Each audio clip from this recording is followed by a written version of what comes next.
പ്രധാനമന്ത്രി സ്ഥാനം രാജിവെച്ച് പലായനം ചെയ്യുന്നതിന് മുമ്പ് രാഷ്ട്രത്തെ അഭിസംബോധന ചെയ്യാൻ ഷെയ്ഖ് ഹസീന ആഗ്രഹിച്ചിരുന്നു. പക്ഷേ പ്രക്ഷോഭകർ തന്റെ വീട്ടുപടിക്കലെത്തിയതോടെ എത്രയും പെട്ടെന്ന് രാജ്യം വിടാൻ സുരക്ഷാ ഉദ്യോഗസ്ഥർ നിർദ്ദേശിച്ചതുകൊണ്ട് ആ പ്രസംഗം നടന്നില്ല.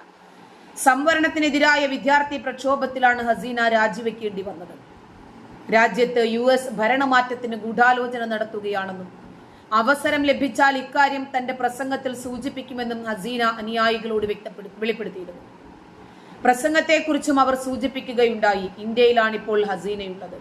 മൃതദേഹങ്ങളുടെ ഘോഷയാത്ര കാണാതിരിക്കാനാണ് ഞാൻ രാജിവെച്ചത്. വിദ്യാർത്ഥികളുടെ മൃതദേഹത്തിന് മുകളിൽ ഞാൻ അധികാരത്തിൽ ഇരിക്കാനാണ് അവർ ആഗ്രഹിച്ചത്. എന്നാൽ ഞാൻ അനുവദിച്ചില്ല. പ്രധാനമന്ത്രി പദം രാജിവെച്ചു. എനിക്ക് വേണമെങ്കിൽ അധികാരത്തിൽ തുടരാമായിരുന്നു. സെന്റ് മാർട്ടിൻ ദ്വീപ് അവർ കീഴടക്കി. ബംഗാൾ ഉൾക്കടലിന്റെ അധികാരം പിടിച്ചെടുക്കാൻ US അനുവദിച്ചു. ഞാൻ നാട്ടിൽ തന്നെ താമസിച്ചിരുന്നെങ്കിൽ കൂടുതൽ